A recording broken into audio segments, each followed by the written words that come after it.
Hi everybody, hope you had a good Easter weekend. Welcome to a brand new week of Weighted to Win as we go into Tuesday, racing out at Hollywood Bears Kenilworth. 9 races of course, and well, it's a good card. Looks some nice horses running today.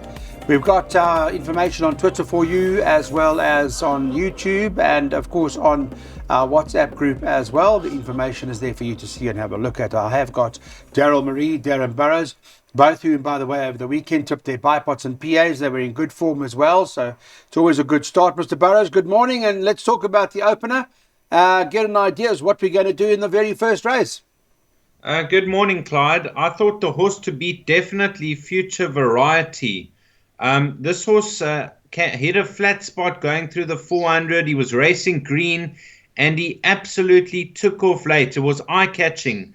Now, take note that he finished ahead of Mojo Man, and he was only making his debut, and he's going to show further improvement over 1200. The stable rate him highly. So I'm going Future Variety to beat home Snow Pilot.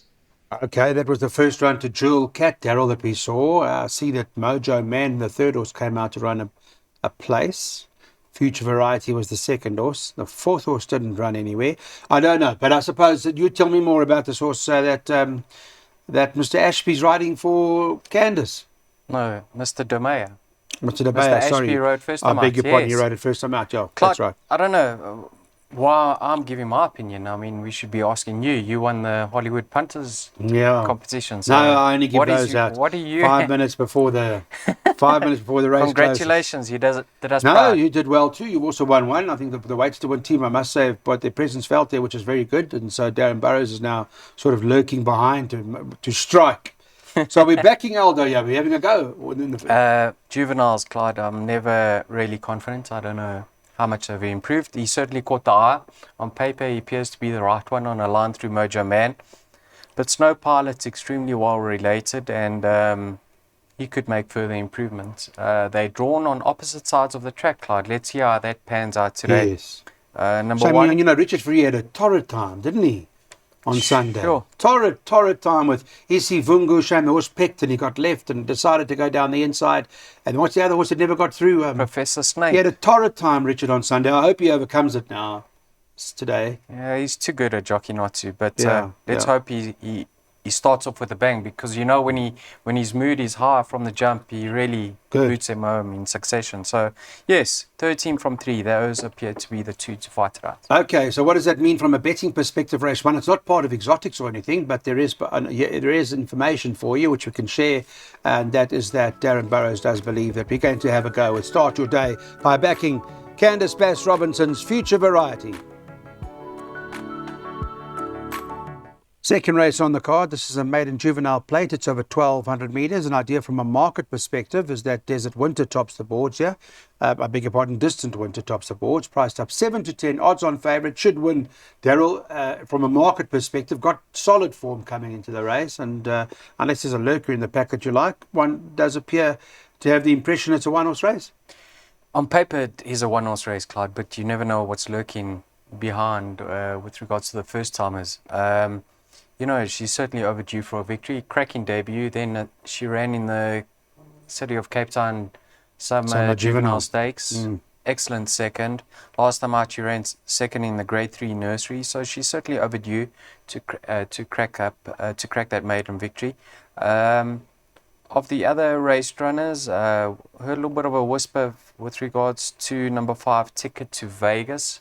I'd certainly throw into trifectas. And number 4, Jet to the Sun. I just watched that debut. It looks like she possibly needs 1,400 a mile. So you have to go into this race confident with a bipod banker, Clyde. The price has gone. It was opened up at 12 to 10. I think it's currently at 7 to 10. Okay. So the value is certainly gone. You talk about Ticket to Vegas. That's probably the strongest form line in the race from a direct winner's perspective. I see that Luna Halo and Blue Holly both came out one from the Bloodstock SA Sales Cup race. So that's quite solid. And what price is that horse of Ricky Maingard's? I think it's 12 to 1. Yeah. So there's a bit of a shooty if you want to put in the bipod there. Mr. Burrows, you're bankering Distant Winter in your bipod?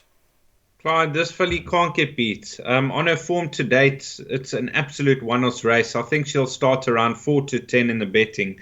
That filly Winter Cloud that beat her in both her starts. She's the half sister to, or full sister to Clouds Unfold. She is very smart. And for this filly to get within a length and a half of her last time out, this filly should win quite comfortably. Okay, so lots of confidence from the Burrows corner. Banker 6 by Banker 8 by 1, 2, 4 by 5, 6, 7 by 1 and 5 by 4 and 6. So Mr. Burrows spending 36 Rand on his bipod today. So he seems to find it quite straightforward this afternoon, which is good news. And then Daryl Murray, and both guys have been in good form with their bipods and PAs, by the way. Daryl's also bankering Distant Winter in the first leg of his bipod, but then he's opening up thereafter with the second leg 2, 3 and 8, the third leg 2, 3 and 5, the fourth leg 1, 5, 6 and 7, the next leg 2, 4, 5 and 8, and the last leg of Daryl Murray's bipod, he's going 4, 5 and 6. And if you take that for a full unit, it's 432 Rand. Let's move on, guys. Now it's place accumulator time. The third is the maiden class field over 1,000 meters. And in this particular event, let me just take a look at what the market is recommending, if I may, for you in the third race. Place accumulators. Again, I'll repeat that the boys have been in relatively good form with their bipods and place accumulators, which is good to know. And here in the third, we've got the horse William West. That's top of the boards. Let me see the price. 19 to 10 at the moment. We're doing this, by the way, Tuesday morning, 10 o'clock. One Elusive Winter, second choice at 7 to 2. 2, Captain Casanova is 5 to 1. And then you've got 7 to 1 about number 9, Simply Beautiful. But let me go to Darren Burrows.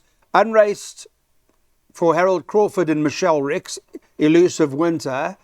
And must be quite decent if already the second choice in the market, Darren.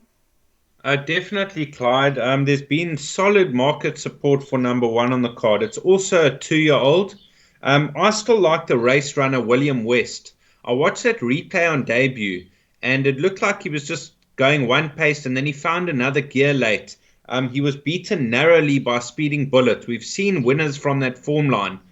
Last time out, they did fancy him. They said he was showing great work, and they thought he would run a big race. And he wasn't striding out. He's had the short break now. 1,000 meters, I think he'll just about win. Richard Fourie for Justin Snaith in the third. Okay, well, that's William West, who also comes out of a couple of form lines. The Lily of the Nile also came out of there and won. What do you like? I see Distant Winter was in there. If Distant Winter happens to win, has won already by now, then you'll give this horse of Justin's a big winning chance. Yeah, I'd give him a massive winning chance, Clyde, just judged on his debut efforts. You know, he ran second on that occasion. Third was a filly called Golden Tatiana. She came out and won the Trippy Stakes. There have been several other winners from that form line indirectly. The 5th, the 6th and the 7th, they've all won since then. Then he wasn't striding out. They put him away for 2.5 months. He's a young horse. He should be able to bounce back to his debut effort. I found some value in this race, Clyde, in number 3, Donny T. I thought that was a relatively encouraging debut, Clyde. I know he was beaten a long way by Outlaw King. But Outlaw King won by 2 lengths on that occasion, so he was only 5 lengths off the second place runner. Right. Outlaw King in this race would be 1 to 10. He'd be a certainty. Top horse, yeah. Then last time out, he dislodged the jockey. Well, and he ran loose. So, judging on his debut efforts, he's a young 2-year-old. He must have a lot of improvement to come, Clyde. So I'm going 8 from 3. Back end of the trifecta, throwing number 2, Captain Casanova, back over the 1,000 meters. But I really believe Donny T will make marked improvements. Okay, what price is Donny T now? Donny T is currently 12 to 1 at the moment. I'm not sure exactly what price this was open, though. Do you know? In the region of 30 to 1, Clive. Okay, so they've backed Donny T. And I can understand why. Good first run. Last run put a line through. The guy fell off, right? Yes. Yeah, fell off the horse. So take no notice of that last start of Donny T's. And it might be the upset horse in the race. We've got a place accumulator. Let's have a look. We start with Darren Burrows' PA, where he's bankering number 8. He's quite bullish about this favourite, William West, at least run a place by 1 and 2. By 5, 6, 7, by 1 and 5, by 4 and 6, by 3, 5, 7 and 8, And the last leg of Darren's PA is going 4 and 6 and spending 192 Rand. Daryl Marie's got one worked out for you as well. In the first leg, he is a little concerned, and he's included his Shruti in there, Donny T. So he's going 238 by 235 by 5 and 7 by 2, 4, 5 and 8.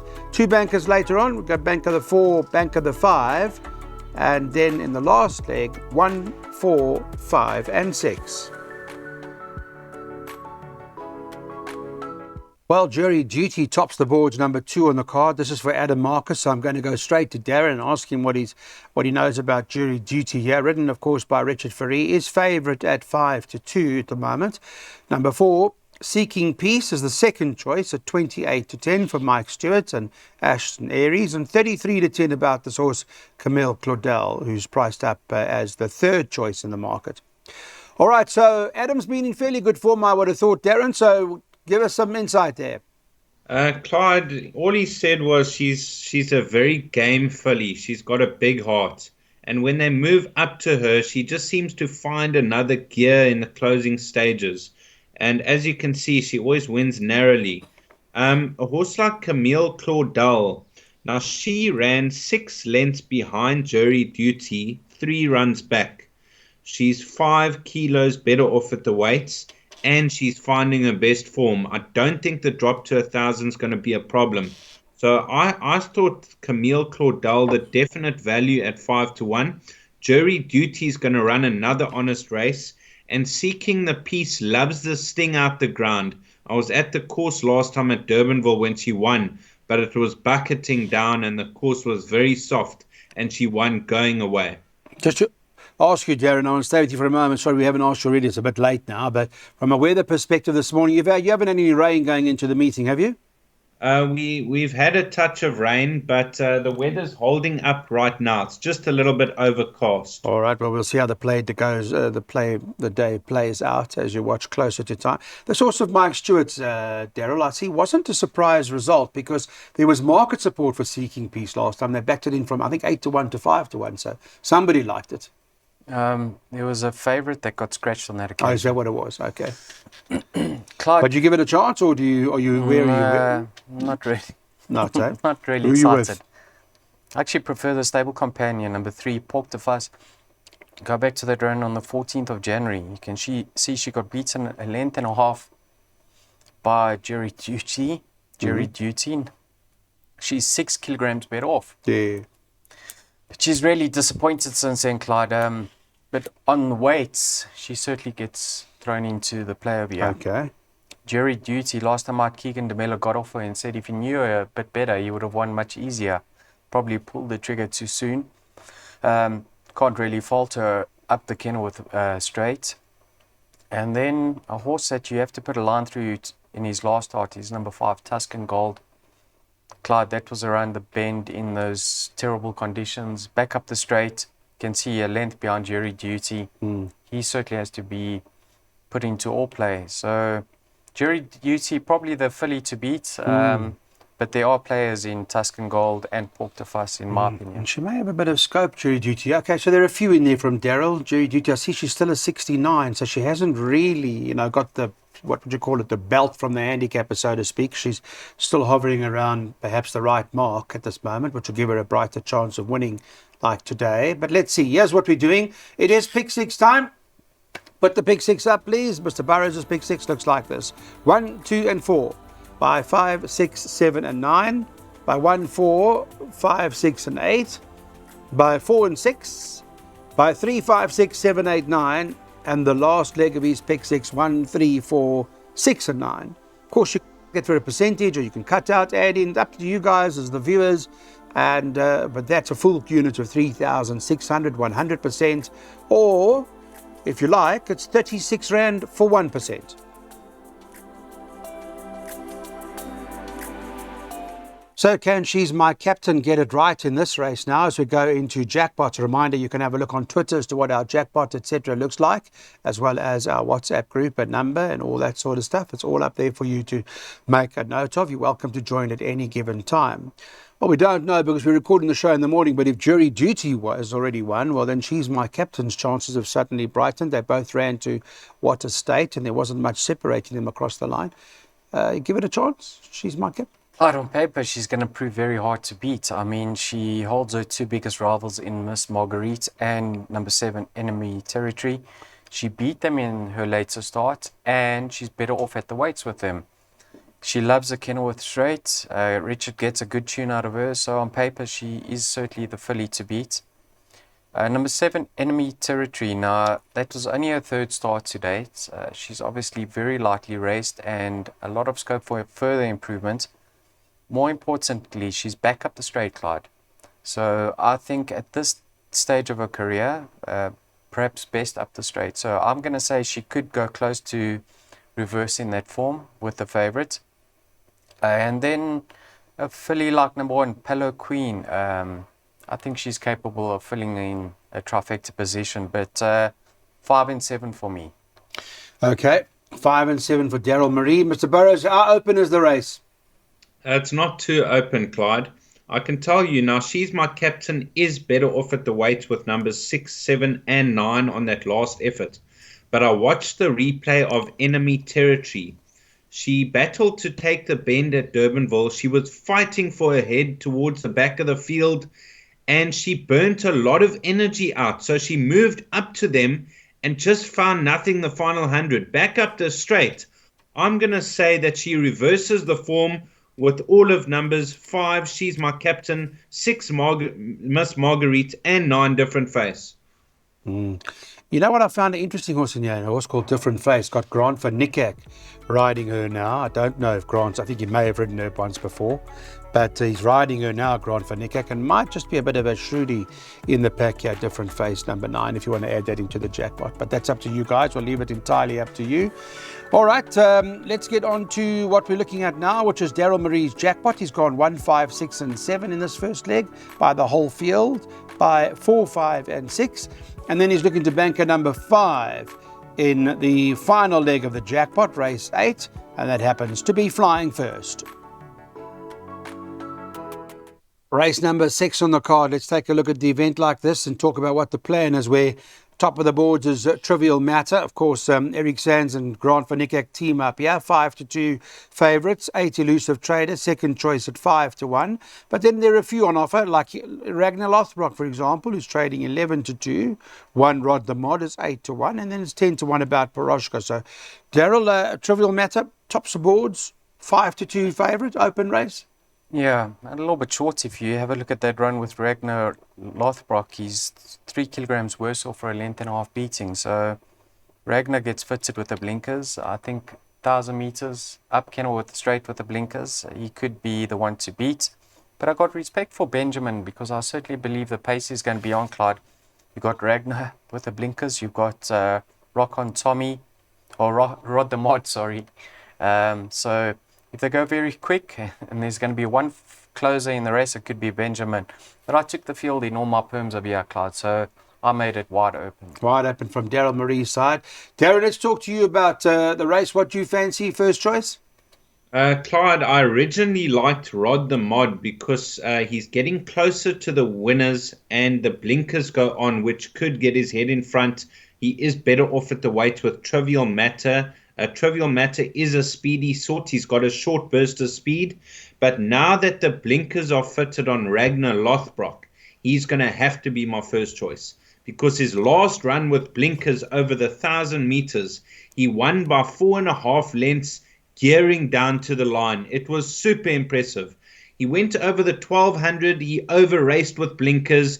So they removed the blinkers for a couple of starts. But now they're back on over the minimum trip, and I think he'll take a lot of beating. Okay, well, you've picked up on something that may well be the answer. Blinkers on Ragnar, and maybe worth a bet. Daryl, on the other hand, has gone field by 4, 5, 6 in the second leg, bank of 5 later on, and the last leg of his jackpot, second jackpot, 1, 3, 4, 5, and 6.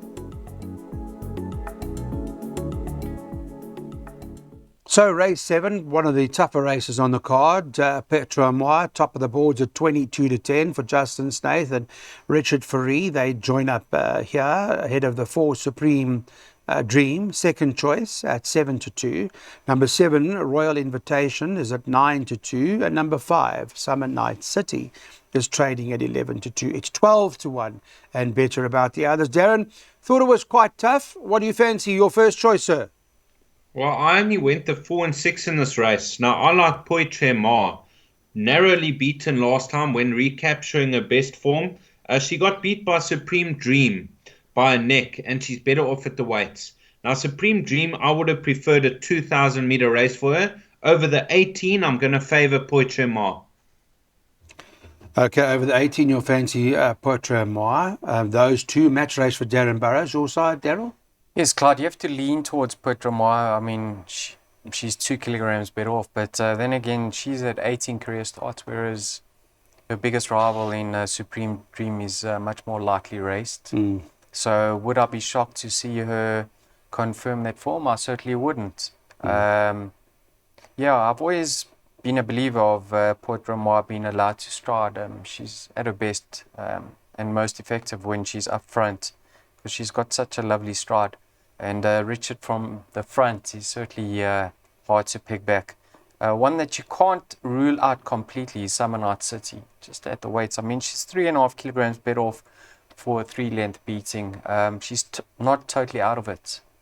If things go away in the race, I could certainly see her winning. But 4 and 6 to fight it out. 5 the inclusion for trifecta. What is Van Niekerk's weight, Grant Van Niekerk? Is he a bottom? Can he do 53? 54. I'm not too sure. Eh? I'm not too sure. Maybe 54. Why? Yeah, no, because he had opportunity to ride either one of because he's been riding for Eric Sands all day. He's not riding either Summer Night City or Jewel Ray, so he obviously can't do the weight, I would imagine. Sean's won on Summer Night City before. Yes, yeah. Okay, all right, so there are a few here, guys. Well, Mr. Burrows is making it 2 of them, so let's have a look. Race 7, this is the plan, what we're doing in a race like this. Poitre Ma is what Darren Burrows says is good enough to win. You heard Daryl Marie say the horses should be allowed to stride and go perhaps out there and dominate. It may well be hard to beat in a race like this. On to race number 8 now. Let's talk about this. It's over the 1,400 metres where Flying First tops the boards at 5-2. Second choice, number 3, Perfect Trust at 9-2. And number 7 on the card, Philosophize, is trading at 9-2. It's 13-2 and better about the others. So interesting race. I'll start with Daryl about, let's talk about Candice Bass-Robinson and Elder DeMeo. Yeah, Flying First, top of the boards. On form, they look the right horse. Clyde, you're a form lines man, aren't you? Absolutely. Pull up this form line. Jan Fantastic. I mean, we know that she went to KZN and she won the Umzumkulu. Also winning from that was Water State. Yeah. What else? Miss Greenlight. Fantastic. What a taste. What did I say? What a state. Hunting Greenlight. Trip. Miss Greenlight. And you know what? There have been 6 runners, 4 winners. So doesn't that give you a lot of confidence? This will win. Thank you for reminding me. I appreciate that. All Clyde, right. What price is this horse? Sorry, let me have another look. 5-2 now. Yeah. Is there value at 5? Is there? I'm not really worried, to be honest. This whole value thing, as long as they win at the end of the day, really, to be honest. I mean, that's the most important thing. So you're confident? Can we back it? I'm very confident because you can just put a line through a later start. She wore the blinkers. She over-raced terribly. She circled the field. Yeah. And she still didn't disgrace herself, Clyde. She's only had 1 start of the 1,400. That was prior to being rested. And she's strengthened up since then. So I think she's really unexposed of this trip. And I think a lot is in her favour.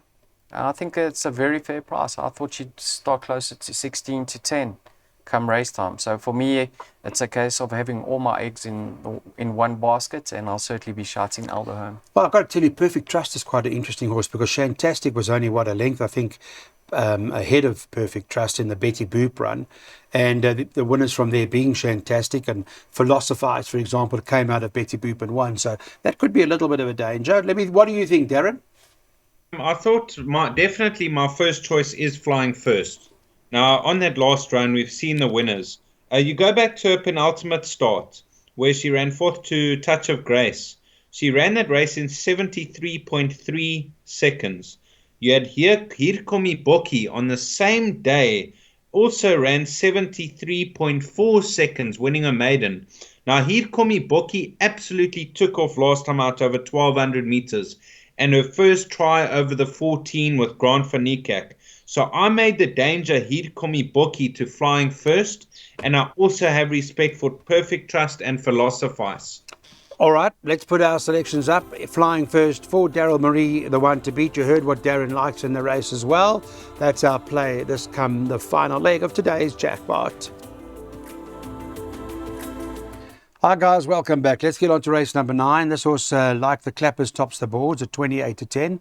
Joined with the 9 Raising Quinn, who's at 28-10. 4-1 about Veronique, number 3. And then number 4 Paper Trails trading at 6s. So is the 6 Captive Moon at 6-1. 14-1 and better about the others. I'm going to Darren Burrows first because I think he may have a bit of a shrewdy in the last race for us to get some cash. What do you make of it, Mr. Burrows?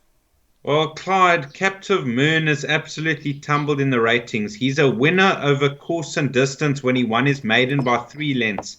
He raced off a 79. He's down to a 58. So I sent Adam a message. I said, how's Captive Moon's work? He said, it's been fair, just hopeful of a form return, but who knows? He's got me baffled. So I said, maybe remove the mask to post and don't hack him down. So he said, good idea. I've taken everything off. So I said, that's a winning move. So he said he's just hopeful that he can recapture his best form and he will get to the bottom of him. Okay, well, that's interesting. Captain Moon, you give it a chance. I see the last form line hasn't really worked out too much, but maybe we don't need to read into that in a race like this because I'm not sure if there have been too many in a race like this anyway. So Yeah, Clyde, this also certainly let the side down. I expected much more from him. If you told me he'd be racing off a 58 a year ago, I would have called you crazy. If he can't be competitive with his current rating, Clyde, I think he can't be taken seriously thereafter. Overall, T also, her mark has come right down. She can be competitive. She's having a peak run. I'm leaning towards number 4 of you, Paper Trail. Last time I Clyde, the 1200, he never got to the front. He's at his best when he's dictating up front. So I'm just putting a line through that. I thought it was a fair effort. Another one that's really plummeted in the ratings. If he gets a soft lead, I can see him fighting them off. And I'd be more confident with number 1 if it was a mile or further. But it was a fair debut, and he's lightly raced. So I don't think it's the right trip. But if he's got ability, he could pull it off. Yeah. But I'd prefer him over further. See, Raising Quinn, the form line hasn't worked out at all. So I don't know, nightmare of a race, I think, to be quite frank. Open as they come.